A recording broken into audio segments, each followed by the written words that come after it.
الحمد لله نحمده ونستعينه ونستغفره ونؤمن به ونتوكل عليه ونعوذ بالله من شرور انفسنا من يهده الله فلا مضل له ومن يضلل فلا هادي له واشهد ان لا اله الا الله وحده لا شريك له واشهد ان سيدنا وسندنا ومولانا محمدا عبده ورسوله أما بعد أعوذ بالله من الشيطان الرجيم بسم الله الرحمن الرحيم إذ يتلقى المتلقيان عن اليمين وعن الشمال قعيد ما يلفظ من قول إلا لديه رقيب عتيد صدق الله العظيم.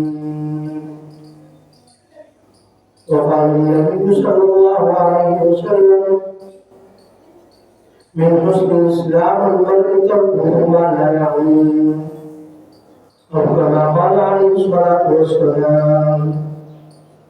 صدق الله العظيم وصدق رسوله النبي الكريم ونحن على ذلك من الشاهدين والشاكرين والحمد لله رب العالمين. میرے واجب الاحترام قابل صد احترام دوستوں ساتھیوں بزرگوں،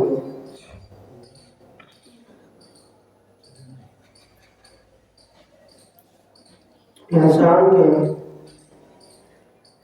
اعضاء میں اللہ رب العزت نے ایک عضو کو خاص اہمیت سے نوازا ہے. وہ عضو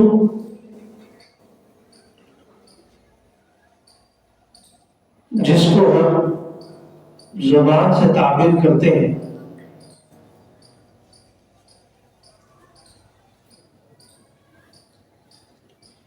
اگر کہا جائے کہ یہ عضو پورے اعضاء کے لیے ایک قائد اور سربراہ کی حیثیت رکھتا ہے تو غلط نہیں ہوگا. اسی زبان کی وجہ سے ہم اچھی باتیں بھی کرتے ہیں، آپس میں گپ شپ بھی ہو رہی ہوتی ہے، اچھی باتوں کا تبادلہ بھی ہو رہا ہوتا ہے، اور اسی زبان کی وجہ سے آپس میں لڑائیاں ناچاکیاں، غیبت، چغل خوری، غیبت اور ایک دوسرے کے خلاف جھوٹ، بہتان، اس طرح کی چیزیں بھی اسی زبان سے ہم استعمال کرتے ہیں. تو یہ گوشت کا ٹکڑا ہے،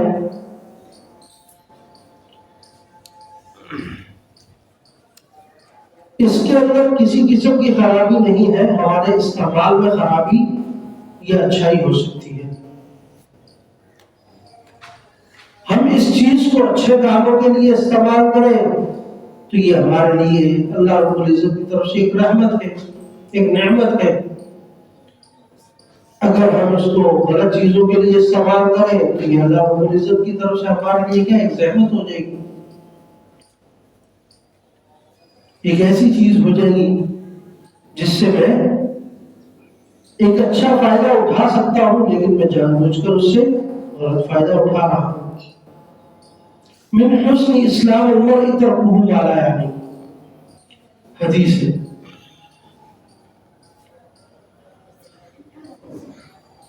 آدمی کے لیے اسلام کے اندر، شریعت کے اندر سب سے بہترین چیز یہ ہے کہ وہ لایانی چیزوں سے اجتناب کرے، لایانی کلام سے اجتناب کرے، لایانی باتوں سے اجتناب کرے. اگر وہ ان چیزوں کو خیال نہیں رکھتا تو پھر اسی کے برعکس اس کو معاملات ہوں گے.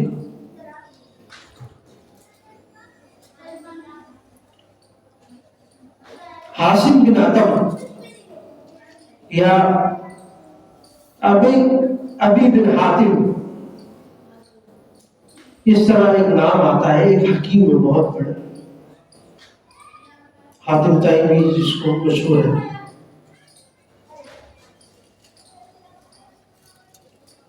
تو وہ کہتے ہیں کہ میں ان کی عادت تھی وہ خاموش رہتے تھے،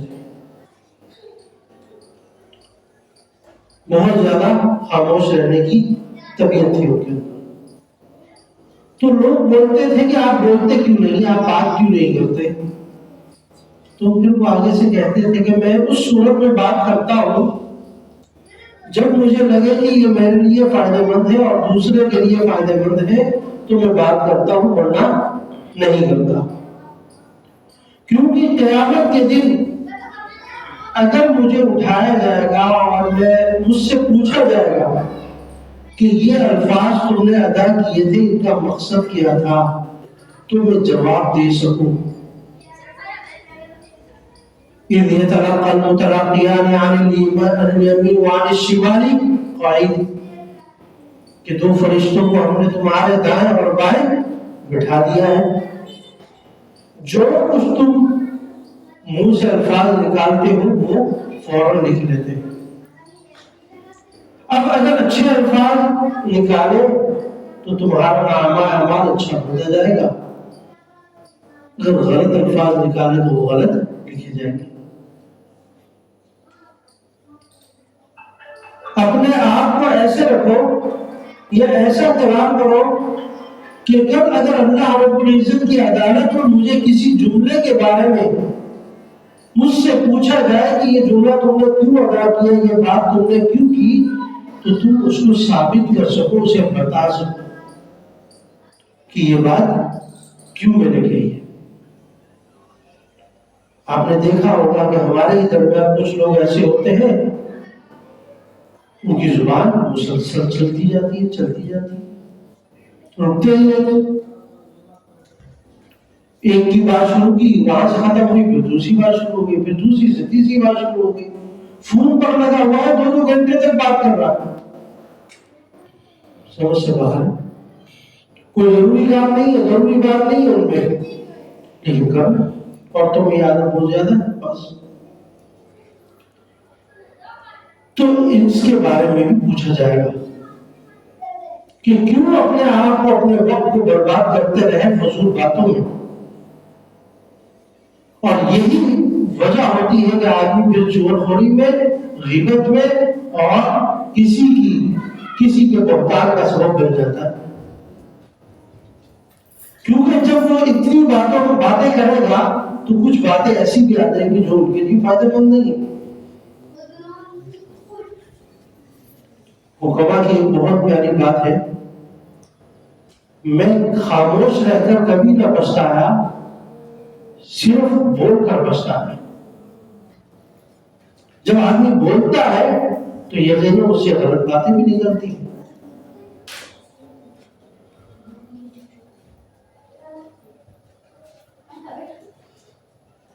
سنن ترمذی میں ایک حدیث آتی ہے کہ انسان کے دیگر اعضاء روزانہ صبح کے وقت زبان سے ایک التجا کرتے ہیں، ایک درخواست کرتے ہیں. 360 جوڑ ہے، پھر ہر ایک کا اعضاء الگ الگ، ہاتھ ہے، پاؤں ہے، ناک ہے، کان ہے، دیگر چیزیں ہیں. تو یہ تمام مل کر ایک زبان سے درخواست کرتے ہیں کہ آج تم ٹھیک رہنا تاکہ تمہاری وجہ سے ہم بھی محفوظ رہیں گے. اگر تم نے کوئی غلط قدم اٹھا لیا تو ہمارے لیے بھی وہ کیا ہے، بربادی کا سبب ہوگا. کیونکہ ایک زبان کی وجہ سے ہی اس کے پورے بدن کا دار و مدار ہوتا ہے. اسی زبان کی وجہ سے وہ سچ بھی بولتا ہے، اسی زبان کی وجہ سے وہ جھوٹ بھی بولے گا، غلط کام بھی کرے گا، غلط بات بھی بولے گا. تو کل قیامت کے دن دیگر اعضاء کو بھی اس کا عذاب پہنچے گا. کیونکہ زبان تو اکیلے خود کام نہیں کرتی، اس کا عمل پھر دوسروں پر جاتا ہے. یہ تو صرف بولتی ہے، بولنے کا کام اس کا ہے، آگے جو عملی کام ہوتا ہے وہ پورے بدن کا ہوتا ہے. تو سب سے پہلے اس زبان کو اپنی درست کرنا ضروری ہے. من صمت نجا، جو خاموش رہا اس نے نجات پا لی. اب علیہ الصلوۃ والسلام کی حدیث ہے، جو خاموش رہا اس نے نجات پا لی. حضرت ابوبکر صدیق رضی اللہ تعالیٰ عنہ کبھی کبھار اپنی زبان کو اپنے ہاتھوں سے یوں کھینچ رہے ہوتے تھے اور فرماتے تھے کہ اکثر مجھے پریشانی اور ندامت نے اس زبان میں ڈالا. اس زبان کی وجہ سے میں پریشانی میں مبتلا ہوا اور ندامت میں اترا. اگر اس زبان کا صحیح استعمال کر لیا ہمارے معاملات سارے کے سارے بہترین ہو جائیں گے. نہ گھر میں لڑائی ہوگی، نہ آپس میں کوئی کینہ موج ہوگا، نہ حسد ہوگا، نہ اس طرح کی چیزیں ہوگی. جب ہم اسی زبان کا غلط استعمال کرتے ہیں تو پھر نتیجتاً بات یہاں تک پہنچ جاتی ہے. اور پھر ایک ایک چیز جب آپ کی لکھی جا رہی ہے تو ایک مومن کے لیے، ایک مسلمان کے لیے اس چیز کی رعایت کرنا ضروری ہے کہ وہ اس کی زبان سے اچھے الفاظ ادا، ایسے الفاظ ادا نہ ہو جس کی وجہ سے کل اس کو ندامت ہو. آپ علیہ السلام مسجد نبوی میں بیٹھتے تھے صحابہ کے ساتھ، یا گھر کے اندر بعض صحابہ کے ساتھ کوئی مجلس ہوتی تھی تو صحابہ فرماتے ہیں کہ ہم زمانہ جاہلیت کی باتیں کیا کرتے تھے. آپ علیہ السلام قریب میں بیٹھے اور ہماری مجلس کے اندر بیٹھے غور سے سن رہے ہوتے تھے. کبھی منع نہیں کیا کہ یار یہ باتیں نہ کرو، لایانی باتوں میں نہ لگو، منع نہیں کیا. اور فرماتے ہیں کہ اور بعض باتوں پر مسکرا بھی دیتے تھے. کیوں؟ یہ زندگی کا حصہ بھی ہے کہ آدمی اپنی پرانی باتیں بھی کرتا ہے، ایام جاہلیت کی باتیں بھی کرتا ہے، نئی آنے والی باتیں بھی کرتا ہے. نقصان اس صورت میں ہوتا ہے جب انہی باتوں سے آپ کسی غیبت کی طرف چلے جائیں، کسی کی چغلخوری کی طرف چلے جائیں، کسی کے بارے میں غلط سلط کہنا شروع کر دیں تو اس صورت میں نقصان. تو آپ علیہ السلام کی مجلس موجود ہوتی تھی اور آپ ان باتوں پر مسکرایا کرتے تھے. تو اس سے پتہ چلتا ہے کہ باتیں کرنے میں نقصان نہیں ہے، ان باتوں کے جو نتائج ہمارے سامنے آ رہے ہیں وہ صحیح نہیں ہے، اس کے اندر تھوڑا سا خیال رکھنے کی ضرورت ہے.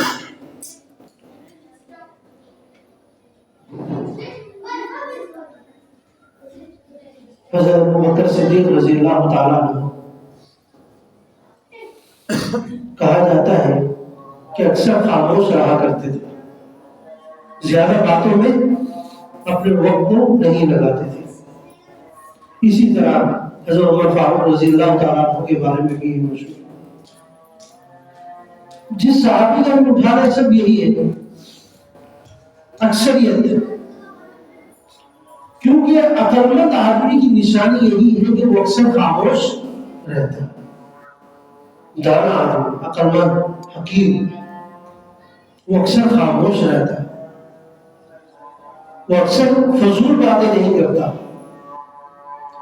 صحابہ کرام میں ہر طرح کے ایک صحابی تھے بہت زیادہ شرارتیں کیا کرتے تھے. شرارتی تو لفظ مناسب نہیں ہے، لیکن یہ کہ ان کی کچھ عادات اس طرح تھی. ایک مرتبہ حضرت ایک کسی قافلے میں جا رہے، ان کو بھوک لگ گئی، حضرت بلال کے پاس آ گئے کہ مجھے کھجوریں دے دو. حضرت بلال نے کہا کہ میں کھجوریں نہیں دے سکتا، ابھی ٹائم نہیں ہے کھانے کا، جب سب بیٹھ کر کھائیں گے تو ساتھ میں کھائیں گے، ابھی بھی لے لے. تو منع کر دیا. وہ کہہ رہے دیکھ لو بلال، اگر تم نے مجھے کھجوریں نہیں دی تو میں ایسا کام کروں گا کہ تم یاد رکھو گے. حضرت بلال نے کہا کہ نہیں جاؤ، خیر کوئی مسئلہ نہیں، تم جاؤ. حضرت اس کو بھیج دی.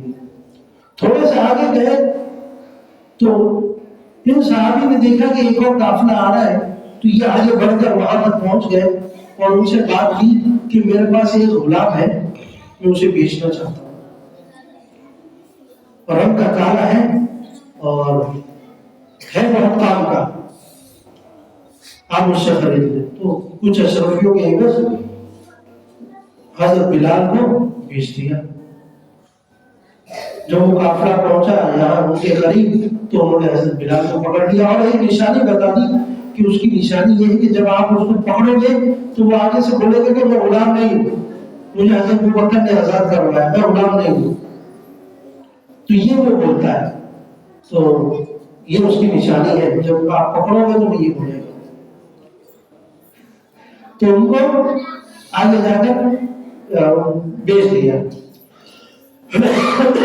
جب پکڑا گیا حضرت بلال کو، حضرت بلال نہیں بول رہے میں غلام نہیں، مجھے تو حضرت ابوبکر صدیق رضی اللہ تعالیٰ عنہ نے آزاد کروایا، میں غلام نہیں ہوں۔ ہاں یہی نشانی میں بتا رہا تھا، پھر پکڑ لیا اس کو لے کے کہ بیچنے والا یہی نشانی بتا رہا تھا کہ تم پکڑو گے تو آگے سے یہ بولے گا، تو پکڑ لیا۔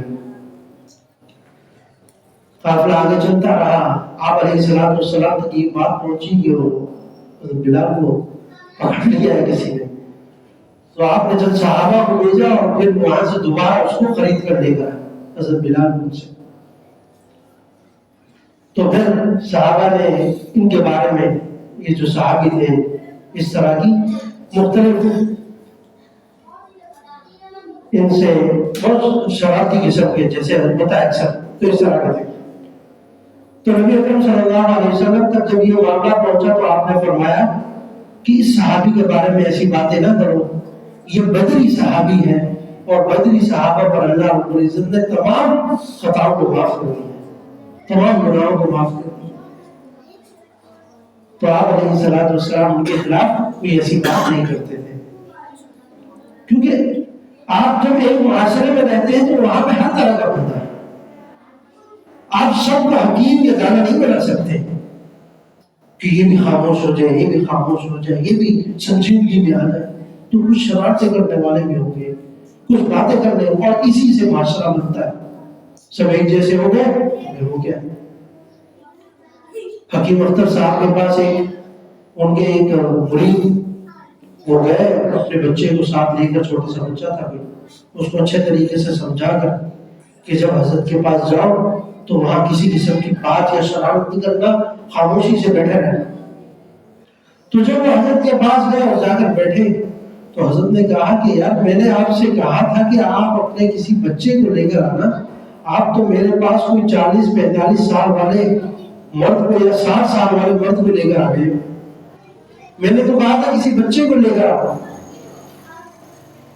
حضرت کے کہنے کا مقصد یہ تھا کہ بچے شرارتیں کرتے ہیں، اب بچے یہ باتیں کر رہے ہیں، اب اگر کوئی شخص ان کو بار بار خاموش کرانے کو کہے تو مناسب نہیں ہے، کیونکہ وہ بچے ہیں، آپ ایک مرتبہ بولنے سے وہ خاموش ہو جائیں گے لیکن دوبارہ شروع ہو جائے گا۔ تو ایسے بچوں کو بول لیتے ہیں، کوئی مسئلہ نہیں، تھوڑی سی آپ کو پریشانی ہوگی لیکن بچے ہیں۔ تو اسی وجہ سے کہا تھا کہ میں نے کہا کہ میرے پاس کسی بچے کو لے کر آنا، تم 60 سال والے شخص کو اٹھا کر لے آئے ہو۔ تو پھر انہوں نے کہا کہ حضرت میں نے اس کو خوب سمجھا کر لایا ہوں کہ یہ آپ کی مجلس میں آ کر شرارتیں رہتا ہے۔ حضرت نے کہا کہ میں شرارتیں ہی تو دیکھنا چاہ رہا ہوں، میں بچوں کے اندر تو یہی چیز تو خوبصورتی ہے کہ وہ شرارتیں کریں،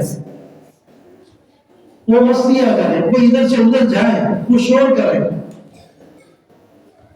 تو ہر وقت یہ چیز بہت زیادہ ہو جائے تو وہ بھی صحیح نہیں ہے، بہت کم ہو جائے تو یہ بھی صحیح نہیں ہے، ذرا اعتدال کے ساتھ۔ اور اسی طرح ہر عمر کے ساتھ ایک چیز ایک خوبصورت ہوتی ہے۔ تو اللہ رب العزت ہمیں اپنی زبان کو صحیح استعمال کرنے کی توفیق عطا فرمائے، کیونکہ یہی ایک لوتھڑا ہے، زبان کا حصہ ہے، ایک گوشت کا ٹکڑا ہے، جس کی وجہ سے آدمی کیا ہے گناہ کر لیتا ہے، گناہوں میں پڑ جاتا ہے، اور اسی زبان کی وجہ سے وہ اللہ رب العزت کے قریب ہو جاتا ہے۔ اللہ تعالیٰ ہمیں اس کے صحیح استعمال کی توفیق عطا فرمائے۔ وما علینا الا البلاغ۔